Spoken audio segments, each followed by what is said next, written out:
ప్రభుత్వ భూములు ఆక్రమిస్తే చర్యలు తప్పవని చిత్తూరు రూరల్ మండలం తహసీల్దార్ జయప్రకాష్ హెచ్చరించారు. తహసీల్దార్ కార్యాలయంలో మీడియాతో మాట్లాడుతూ చిత్తూరు రూరల్ పరిధిలో కొన్ని ప్రాంతాల్లో భూములు ఆక్రమణలకు గురవుతున్నాయని తమ దృష్టికి వచ్చిందని వెంటనే రెవెన్యూ అధికారులు వాటిని స్వాధీనం చేసుకుని బోర్డులు ఏర్పాటు చేయడం జరిగిందన్నారు.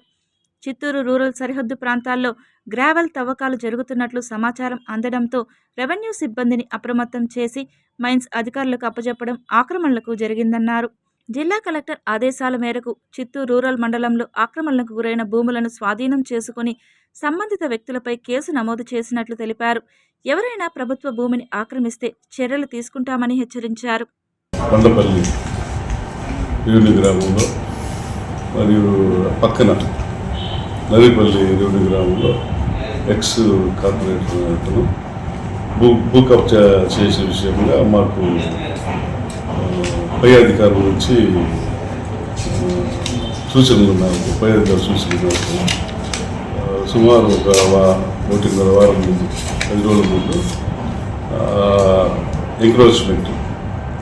ఎంక్రోచ్మెంట్ని రిమూవ్ చేయడం జరిగింది. మాకు ఏదైనా పబ్లిక్ ద్వారా కానీ ఎవరి ద్వారా కానీ మాకు ఏదైనా కంప్లైంట్లు వస్తే మేము వాటి విషయంగా చాలా స్ట్రిక్ట్గా చర్యలు తీసుకుంటాం తెలియజేస్తాం.